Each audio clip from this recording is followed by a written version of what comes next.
அன்பர்களே, ஆண்டவராகிய இயேசு கிறிஸ்துவின் நாமத்தில் உங்களுக்கு மனம் நிறைந்த வாழ்த்துக்களை தெரிவித்துக் கொண்டு சத்திய வசனம் திருமறை பாட நிகழ்ச்சிக்கு உங்களை அன்போடு அழைக்கிறோம். சத்திய வசனம், இது தேவனின் வசனம். நாம் சோர்ந்து போகையில் கரம் கொடுக்கும் நம் தேவனின் வசனம், நம் தேவனின் வசனம். அப்போஸ்தலனாகிய பவுல் கொலோசையருக்கு எழுதின நிருபம் 2ஆம் அதிகாரம் 1. உங்களுக்காகவும் லவோதிக்கேயாவில் இருக்கிறவர்களுக்காகவும் சரீரத்தில் என் முகத்தை காணாதிருக்கிற மற்றெல்லாருக்காகவும் மிகுந்த போராட்டம் எனக்குண்டென்று நீங்கள் அறிய விரும்புகிறேன். இயேசு கிறிஸ்துவின் இனிய நாமத்தில் சத்தியவசனம் நேயர்களுக்கு என் அன்பின் வாழ்த்துக்கள்.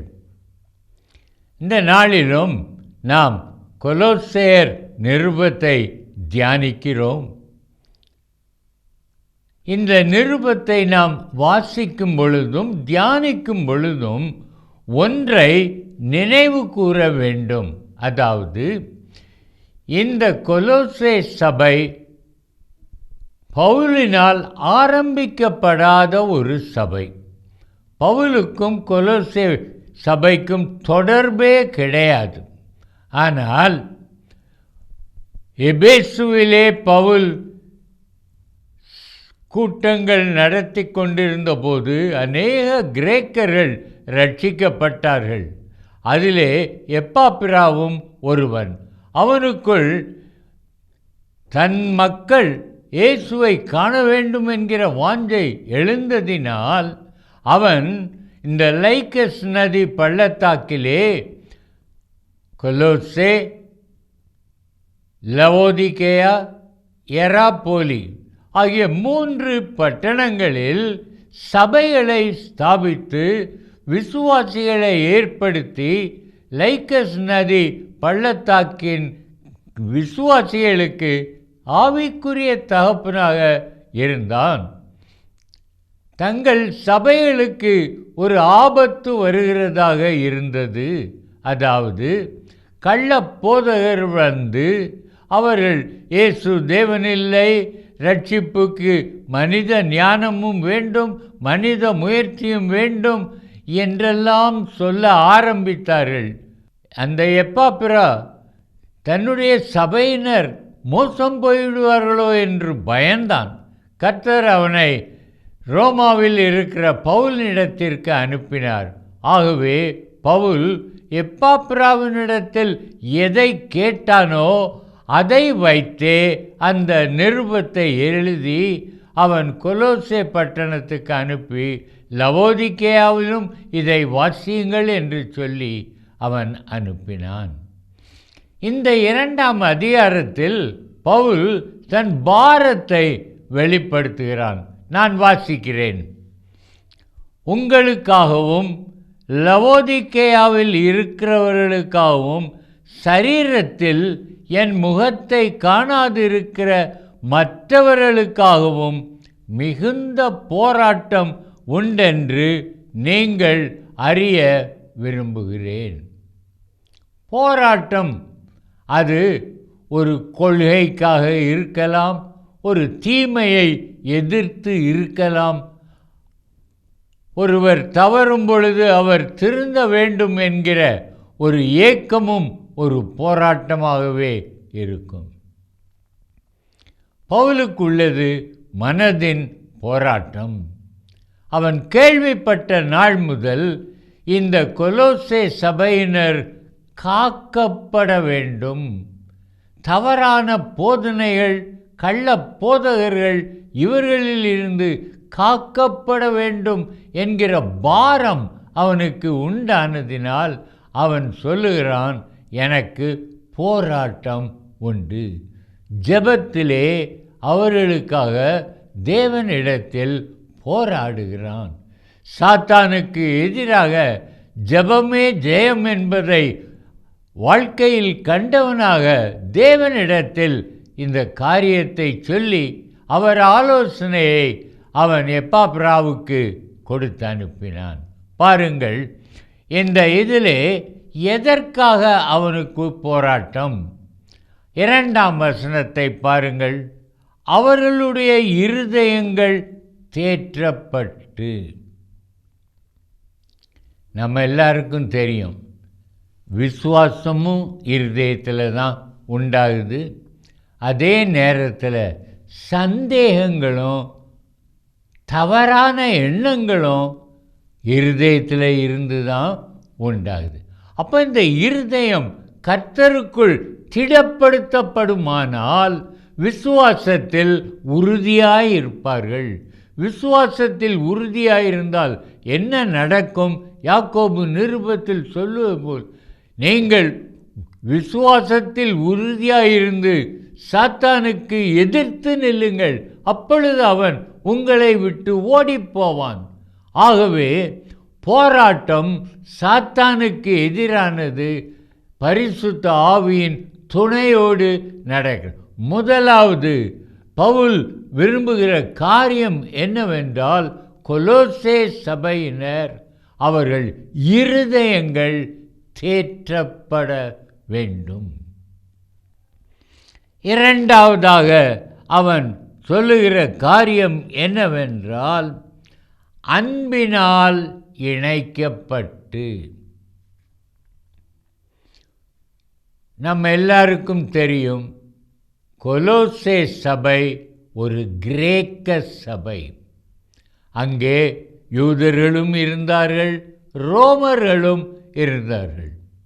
ஒவ்வொருவரும் வித்தியாசமான கலாச்சாரங்களில் இருந்து வந்தவர்கள். ஒருவரோடொருவர் அன்பினால் பிணைவது மிக கடினம். நமக்கு முகம் அறியாத ஒருவரோடு நட்பு கொள்வது நமக்கு வாழ்க்கையில் கஷ்டம். அதே காரியத்தை பவுல் சொல்லி, இந்த சபையிலே இப்படி இருக்கிறார்கள், இவர்கள் ஒருவருக்கொருவர் அன்பினால் பிணைக்கப்பட்டிருக்க வேண்டும். They must be joined in love. யூதர்கள் உங்களுக்கு தெரியும், வேறு ஒருவரோடும் சேரமாட்டார்கள். புறஜாதிகள் என்று ஒதுக்கி விடுவார்கள். புறஜாதிகள் வீட்டிற்கு போனதினால் பேதுருவையே குற்றப்படுத்தினவர்கள். அப்படிப்பட்ட அந்த யூதர்களும் கிரேக்கரும் ஒரே ஆலயத்தில் ஒரே சபையில் இயேசுவை ஆராதிக்கிறார்கள்.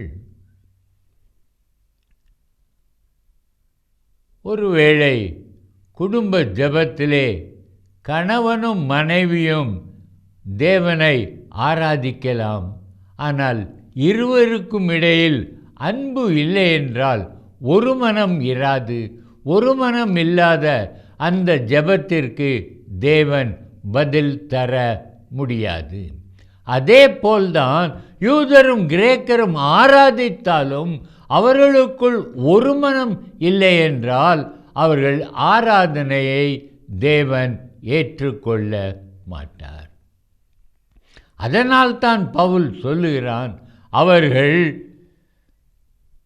நான் யூதன் இவன் கிரேக்கன் என்கிற வித்தியாசத்தை விட்டுவிட்டு இருவரும் ஒரே பிதாவினால் உண்டாக்கப்பட்ட சகோதரர்கள் என்கிற உணர்வு அவர்களுக்குள் வந்தால் மட்டுமே அவர்கள் ஒரு மனதோடு ஆராதிக்க முடியும்.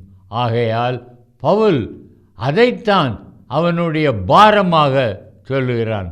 பாருங்கள், அவர்கள் அன்பினால் இணைக்கப்பட்டு பிதாவாகிய தேவனுக்கும் கிறிஸ்துவுக்கும் உரிய இரகசியத்தை அறிந்து கொள்ளுகிற உணர்வின் பூரண நிச்சயத்தினுடைய எல்லா ஐஸ்வர்யத்திற்கும் உரியவர்கள் ஆக வேண்டும் என்றே இப்படி விரும்புகிறேன்.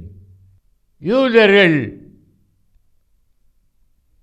தங்கள் தேவனாகிய பிதா யூதர்களுக்கு மட்டும்தான் தேவன், அவர் புறஜாதிகளுக்கு தேவன் இல்லை என்பார்கள். ஆபிரகாமை தான் தெரிந்து கொண்டார், ஆபிரகாமின் சந்ததியைத்தான் தம்முடைய ஜனமாக தெரிந்து கொண்டார். இவர்களுக்குத்தான் வாக்குத்தத்தங்கள் கொடுத்தார். இவர்களுக்குத்தான் நியாயப்பிரமாணம் கொடுத்தார். யூதர்களுக்கு ஆக்கினை தீர்ப்பில்லை.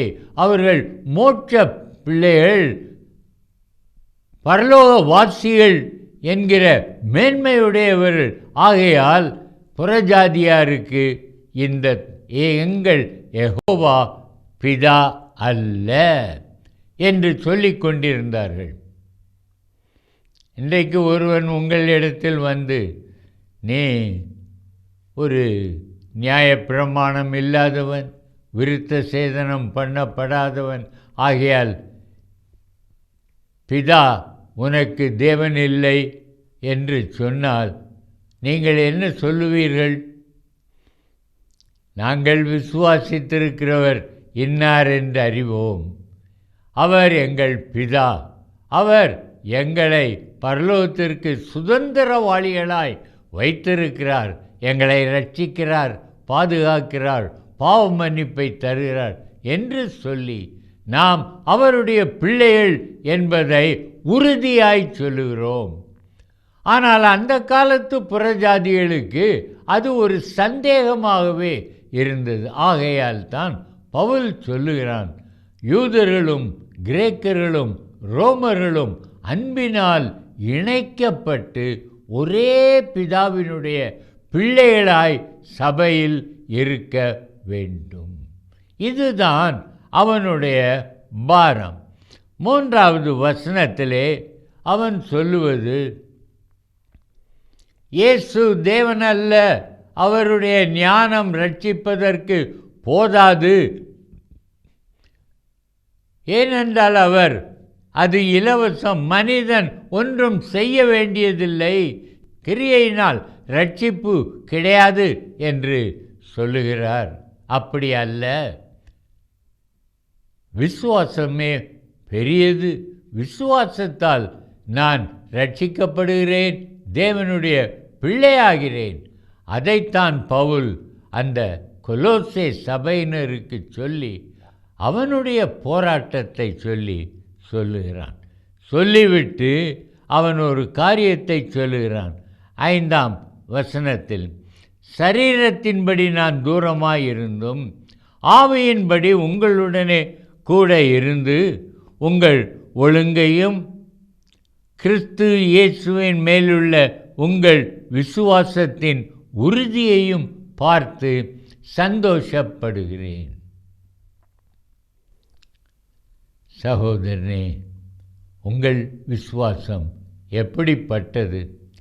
கிறிஸ்துவின் மேல் ஆழமான விசுவாசம் உள்ளவர்களாய் இருக்கிறீர்களா?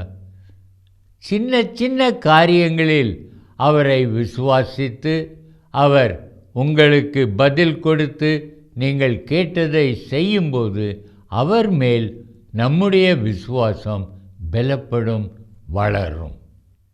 ஆகவே கிறிஸ்துவை நான் விசுவாசிப்பதில் இருந்து விலகவே கூடாது. இதைத்தான் பவுல் தன் பாரமாக போராட்டமாக இது எளிதில் வராது. ஏனென்றால் சாத்தான் நம்முடைய விசுவாசத்தை அழிப்பதற்குத்தான் அவன் முயற்சி செய்வான். லூக்கா 22:31 பாருங்கள், சாத்தான் உன்னை சுளையினால் புடைப்பது போல் புடைக்க உத்தரவு கேட்டுக்கொண்டான் என்று இயேசு பேதுருவினிடத்தில் சொன்னார். அவர் சொன்னார், நானோ உன் விசுவாசம் ஒளிந்து போகாதபடிக்கு உனக்காக பிதாவினிடத்தில் பரிந்து பேசுகிறேன் என்றார். அதே காரியத்தை தான் பவுலும் செய்கிறான். இயேசு பேதுருவுக்கு செய்ததைத்தான் பவுலும் கொலோசே சபையினருக்கு செய்கிறான். ஆகவே பவுலின் போராட்டம் இது.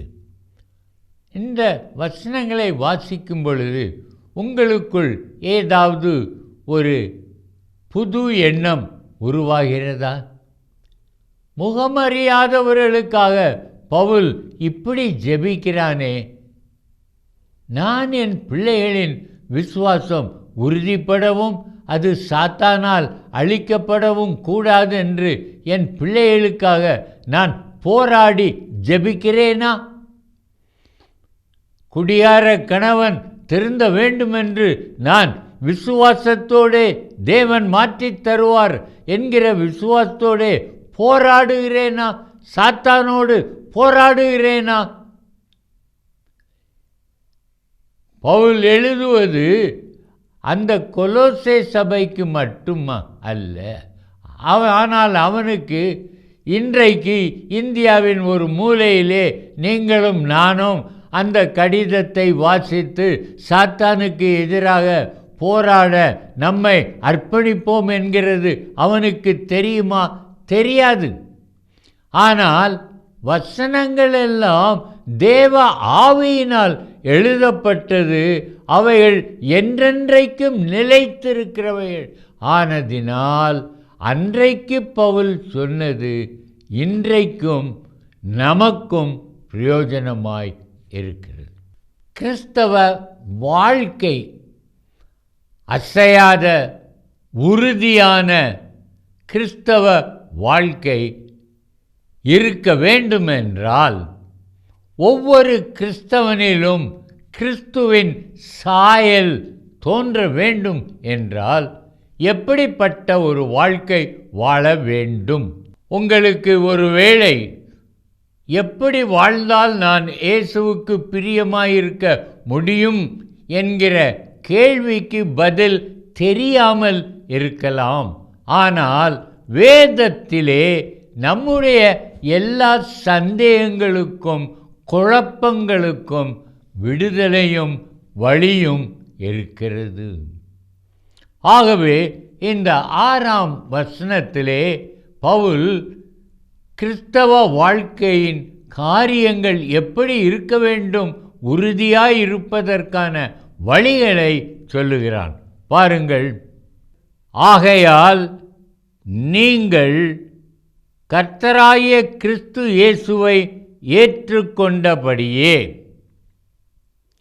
முதலாவது கிறிஸ்தவ வாழ்க்கையின் ஆரம்பம் கிறிஸ்துவை ஏற்றுக்கொள்ளுதல்.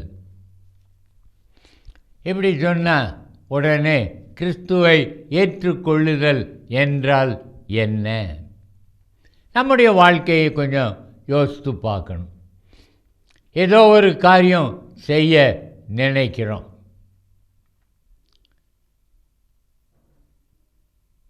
ஒரு வாலிபனுக்கு திடீரென்று சிகரெட் குடிக்கணுன்ற ஆசை வருது. ஆனால் அதே நேரத்தில் எங்கள் அப்பா அம்மா திட்டுவாங்களேன்ற பயமும் இருக்குது. ஆனால் அவன் சிகரெட் குடிக்க ஆரம்பிக்கிறான். எது அவனை தவறான பழக்கத்திற்கு உட்படுத்துகிறது? இருதயத்திலே ஒரு போராட்டம் உண்டாகிறது, நன்மைக்கும் தீமைக்கும் உள்ள போராட்டம். ஆனால் சாத்தான் ஆசை காட்டி அவனை பாவத்திற்குள்ளாக இழுத்து கொள்ளுகிறான். அப்போ இந்த சாத்தான் என் இருதயத்துக்குள்ளே வர்றதை நான் எப்படி தடுக்க முடியும்? என்னால் ஏதாவது செய்ய முடியுமா? முடியாது. அப்படியானால் நான் என்னை விடுவிக்கிறவர் இயேசு என்று நம்ப வேண்டும். அந்த நம்பிக்கையில் உறுதியாயிருந்தால் அவரை நோக்கி நான் ஜெபிப்பேன். ஏனென்றால் இயேசு அநேக காரியங்களை சொல்லி இருக்கிறார். ஆபத்து காலத்தில் என்னை நோக்கி கூப்பிடு, நான் உன்னோடு இருந்து உன்னை விடுவிப்பேன், பின்பு நீ என்னை மகிமைப்படுத்துவாய். இன்னும் சொல்கிறார், நானே வழியும் சத்தியமும் ஜீவனுமாயிருக்கிறேன் என்று சொல்லுகிறார். ஆகவே அவரே வழி, அவரே வாசல், அவரே பெலன், அவரே நம்மை திடப்படுத்துகிறவர். ஆகையால் முதலாவதாக அவரை ஏற்றுக்கொள்ள வேண்டும். ஏற்றுக்கொள்வதென்றால் எப்படி? ஏசாயா 59:2 என்ன சொல்லுகிறது? உங்கள் அக்கிரமங்களே உங்களுக்கும் உங்கள் தேவனுக்கும் நடுவாக பிரிவினை உண்டாக்குகிறது. அப்படியென்றால் அந்த பிரிவினை உண்டாக்குகிற பாவத்தை நீக்கிவிட்டால் நானும் தேவனும் ஒப்புரவாகி ஒன்றாக முடியும். அந்த பாவத்தை நீக்குவதற்காகத்தான் என்னால் செய்ய முடியாத அந்த காரியத்தை செய்து எனக்கொரு விடுதலை தருவதற்காகத்தான் இயேசு பரலோகத்திலிருந்து இறங்கி மனிதனாகி சிலுவையிலே மரித்து பாவத்திற்கான கிரயமாக தன்னுடைய பரிசுத்த இரத்தத்தை செலுத்தி என்னை பாவத்திலிருந்து மீட்டு எடுக்கிறார். அந்த இயேசு என் பாவத்தை மன்னித்து என்னை பிள்ளையாக ஏற்றுக்கொண்டார் என்று நான் விசுவாசித்து, இயேசுவே எனக்குள் வாரும், என் வாழ்க்கையை எனக்காக நடத்தும், என் ஆசைகள், இஷ்டங்கள், பாவ சிற்றின்பங்கள் எல்லாத்தையும் விலக்கி எனக்குள் ஒரு பரிசுத்த வாழ்க்கை தாரும் என்று என்றைக்கு நீ கேட்கிறாயோ அன்றைக்கு தான் பாவ மன்னிப்பாகிய ரட்சிப்பு உனக்கு கிடைக்கும். அன்றைக்கு தான் சாத்தானின் அடிமைத்தனத்திலிருந்து உனக்கு ஒரு விடுதலையும் கிடைக்கும். ஆகவே கிறிஸ்தவ வாழ்க்கை என்பது விடுவிக்கப்பட்ட ஒரு வாழ்க்கை, விடுவிப்பதற்காக உள்ளது. பவுல் ரோமர் 7ஆம் அதிகாரத்திலே அலறுகிறான். நிர்பந்தமான மனுஷன் நான், விரும்புகிற நன்மையை செய்யாமல் விரும்பாத பாவத்தை செய்கிறேன். நான் அல்ல, எனக்குள் வாசமாயிருக்கிற பாவமே அப்படி செய்தது. ஆகவே இயேசுவை உனக்குள் வாசமாயிருக்கும்படி அழைப்பாய் என்றால் அவர் பாவத்தை துரத்தி உன்னை பரிசுத்தமாக்குவார். அதுதான் அவரை ஏற்றுக்கொள்வது. இதுதான் கிறிஸ்தவ வாழ்க்கையின் ஆரம்பம். முதலாவது இது உன்னில் ஏற்பட வேண்டும். இதைத்தான் பவுல் கொலோசே சபையினருக்கு நினைவுபடுத்துகிறான். நீங்கள் ஒரு நாளில் சிலை வணக்கத்தை விட்டுவிட்டு தேவன் இயேசுவை வணங்க ஆரம்பித்த பொழுது இந்த காரியம் உங்கள் உள்ளத்திலே நடந்தது என்று சொல்லி, நீங்கள் ரட்சிக்கப்பட்டவர்கள், கிறிஸ்துவை ஏற்றுக்கொண்டவர்கள், ஆகையால் நீங்கள் கிறிஸ்தவ வாழ்க்கை வாழ இதுதான் ஆரம்பம் என்று சொல்கிறான். சகோதரனே, சகோதரியே, தம்பி, தங்கச்சி, நீ இந்த இயேசுவை ஏற்றுக்கொண்டிருக்கிறாயா? இந்த இயேசு உன் உள்ளத்திற்குள் வருவார் என்றால் உன் வாழ்க்கை தலைகீழாய் மாறும். தலைகீழாய் மாறும். எவைகளை வெறுத்தாயோ, எவைகளை அலட்சியம் பண்ணினாயோ அவைகள்தான் உனக்கு இன்பமும் முக்கியமானவைகளுமாய் இருக்கும். எவைகளை நீ நாடி தேடினாயோ அவைகள் உனக்கு வெட்கமாயும் வேதனையாயும் இருக்கும். இன்றைக்கே நீ இயேசுவை ஏற்றுக்கொள்வாயா? ஒரு சின்ன ஜெபம். நீ முழு மனதோடே உன் பாவ வாழ்க்கைக்காய் கசந்து, பரிசுத்தம் வேண்டும், நாம் பரலோகம் போகணும், என் பிள்ளைகளும் பரலோகம் வரணும் அப்படின்ற ஒரு ஆசையில் நீ இயேசுவை நோக்கி, இயேசுவே எனக்குள் வாரும் என்று இந்த நேரம் கூப்பிடுவாயா? என்னோடு சேர்ந்து ஜெபம் பண்ணு. அன்பின் தகப்பனே, நாங்கள் பாவம் செய்து உம்முடைய சமூகத்தை விட்டு விலகி உம்மை அறியாமற் போனோம். உம்முடைய சித்தத்தை புறக்கணித்தோம். அழிவுக்கு நேராக போய்கொண்டிருக்கிறோம். அப்பா, எங்கள் மேல் இறங்கி எங்கள் பாவங்களையெல்லாம் மன்னித்து எங்களுக்கு ஒரு விடுதலை தாரும். எங்களுக்குள் வாசம் பண்ணி எங்கள் இருதயத்திலே நீர் ஆளுகை செய்து கெட்ட சிந்தனைகளும் கெட்ட எண்ணங்களும் தோன்றாதபடி எங்களை பரிசுத்தமாக்கி அருளும். இயேசு நாமத்தில் ஜெபிக்கிறோம் ஜீவனுள்ள பிதாவே, ஆமென். இந்த புத்தகம் பற்றிய விபரங்களுக்கு சத்திய வசனம் அலுவலகத்தை தொடர்பு கொள்ளவும்.